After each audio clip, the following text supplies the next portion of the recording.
want to talk to you about my first apartment in Hollywood and the bizarre things I found out about it many, many years afterwards when I was in Nashville. Now, the apartment I lived in was called Sycamore Ave. It was, right off of Hollywood Boulevard, past Grauman's Chinese Theater, Mann's Chinese Theater. And it was, if you walk straight on that street, heading towards Hollywood Boulevard, you'd end up at the Roosevelt Hotel. This was a rundown apartment with a pool that, you just took one look at it and said, I'm not swimming in that. It had a gated garage that you would, press the button or use your key card or whatever it was. And then it would open the gate and you could go and you'd park underground. And even from the outside, you could tell this was not a nice place. But it came furnished. It had a wall unit, air conditioner, and I lived in it at first by myself, and then eventually shared it with a bass player named John Billings, who went on to play with the Monkees and Donna Summer, and he's a Nashville guy as well now, He moved to Nashville. He lives there now. And he and his wife run a very successful business in the Nashville airport. But back then, we were just, musicians wanting to get into the music business, wanting to make things happen. And this apartment was run by like an 80-year-old woman named Evelyn, who, if you needed something, you'd knock on the door, or to hand her the rent check, you would knock on the door and she'd kind of crack the door and peer at it. And then she'd take the check very slowly. Thank you. So, and this apartment, it housed a lot of students from GIT and, poor families, and I think one guitar instructor lived there. But it had also housed a very well-known and very well-respected guitar player who was certified by Chet Atkins as a CGP, which means Certified Guitar Player. To get that ranking back in those days was a very prestigious thing because, in Nashville, Chet Atkins carried a lot of weight. And anything he bestowed upon you would be, that's his certified brand of approval. But this apartment, it was rough. It came furnished. And so it had my room had a bed. And when you first walked in, it had this kind of desk-like, blocky thing that you had to go around to get into the apartment. And I would use that as my desk. And I had my 4-track on there that I could, record, demos with. And, it had this, I think it was like a queen size bed. And then it had this couch type thing that would flip out and you could, use it as a bed. So, I initially, got into the apartment and one day I got a call from John Billings, and I had not asked for a roommate or anything, but the phone rang one day and John Billings says, well, my gig ended at the beach. I think he was playing with a band called Spectrum, which was a big Virginia Beach top 40 band.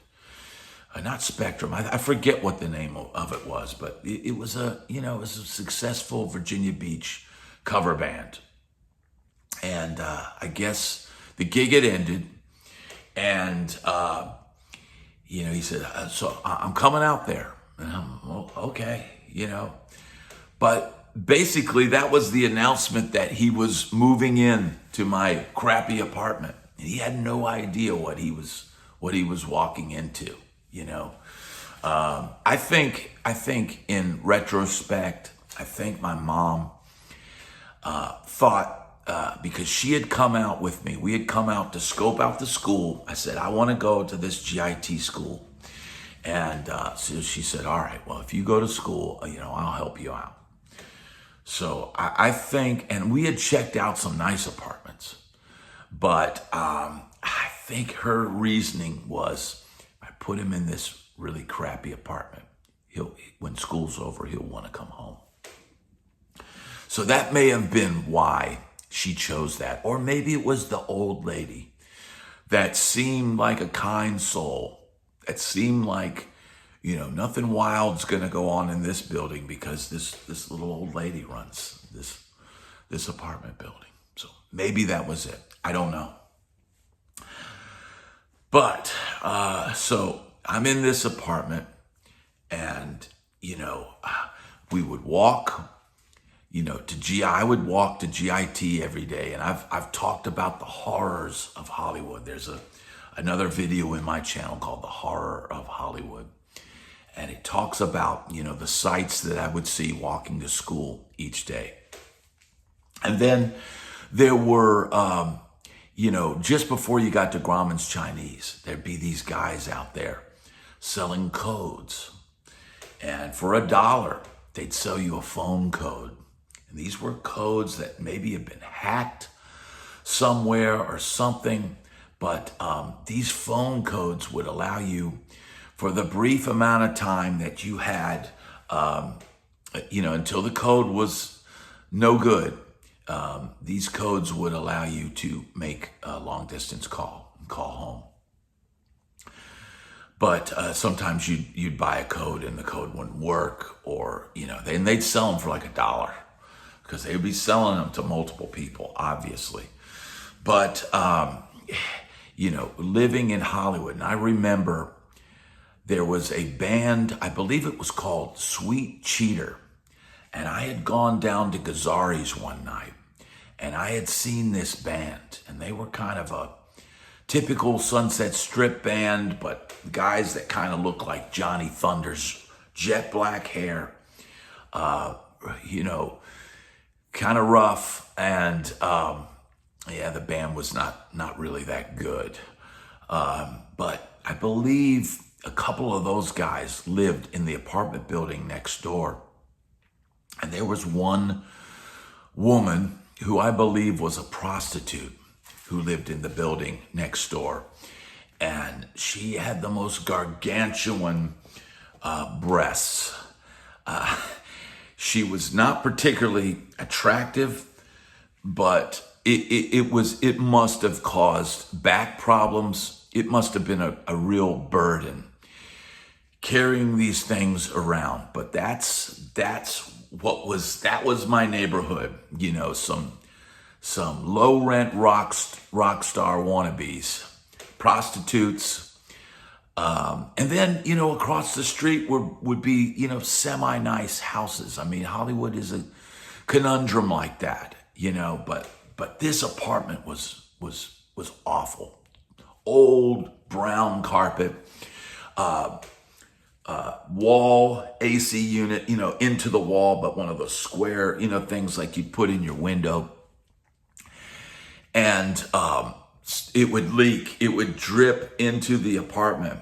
And at some point, I noticed mushrooms were growing out of the carpet into the apartment, right, from the drip of the AC unit. And I can remember one morning. So eventually, my time at GIT ended. I spent as much time. I I practiced every day. I'd get Jamie Aebersold records and I'd work on playing over jazz tunes, and we'd listen to music. And John did not go to GIT, so he had to immediately get a job, and he got a job at a photo processing place around the corner. So if any interesting photos of rock stars or models came in, he would run an extra copy to bring home, and he'd go, "Oh, look, here's a picture of Prince," or "Here's a picture of Prince's background singer," or just things like that. He would bring home from work. And I eventually had to get a job in Hollywood, and my job was working across the street. There was a high-rise building, and there was phone sales office. And so my first job in Hollywood was working in this phone sales room. And we had a phone and a phone book or a call list and a pitch. And the pitch was selling office supplies. So you would call and you'd say, "Hello, so-and-so Productions. This is Brad calling from Office, Depot, or Office Plus Supplies, or AAA Office Supplies. And, if I could make you a heck of a deal today on your office supplies and pens, and I'll give you a free, cross pen, if you're willing to use us as your chosen provider for office supplies. Now, if I can make you a heck of a deal on office supplies today, you'll buy from me, right?" And you would wait for them to go, "Right," but usually they would go, no, thank you," and hang up the phone. So it was very, very difficult to make a deal, as we shall say, in this place. I had other phone sales jobs that were a little bit easier, but this was hard. And there was a guy that worked there behind me, and he was a veteran. He worked this place every day, and he'd be working the phones, and he would get deals, but he lived in his car. And the money that he would make, he would brag about going down to the strawberry patch. And I remember from listening to NWA that a strawberry was the neighborhood prostitute, right? And so he would go to the strawberry. If he had a good day, he would go down to the strawberry patch. That's what he would talk about. "Oh, I'm having a good day today. I'm going to go down to the strawberry patch." So this is what a small town kid from Virginia experienced moving to Hollywood. And so I'm working this phone sales job, or going to GIT and living in this crappy apartment. But every now and then I would see on the mail, on top of the mail, box had one of those things with a key where you'd open the key and there's your mail would be inside. And every now and then I would see letters, like, when somebody gets a letter that's, not, to them, and they would see, this mail that was, "Oh, I got a letter from, who is this guy?" And I would see up above, I would see mail addressed to Lenny Breau. That is the famous or semi-famous but incredible guitar player, Lenny Breau. And I'd always think, Lenny Breau, and I knew the name because I'd heard about his guitar playing, and I'd read about him in Guitar Player magazine and all this different stuff, and it would just I'd always go, "Well, Lenny Breau, like what's going on?" So flash forward many years, I ended up dating this girl, and I'm hanging out with her family. and I'm at a house, we're having some drinks and we're hanging out, and I start talking about my time in Hollywood and living at the Sycamore Ave. And they go, Sycamore Ave? That's where our friend Lenny Breau lived. He died in that swimming pool. They found him. No, they didn't die in the swimming pool. They found him face down in the swimming pool. And I'm like, oh my God, that's why I would see his mail sitting on the mailbox. He lived there, and that's where he died. So that was the last place, and mail would come to his name, people not knowing, or businesses not knowing that he died. And they said, yeah. He said, and they insinuated that his wife may have had something to do with his death.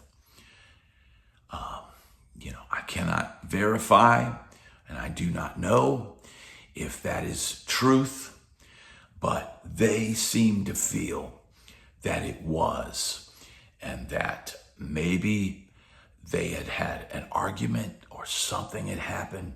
But Lenny Breau had a history of using age, and Hollywood was rife with that at the time, and people would get pulled into that.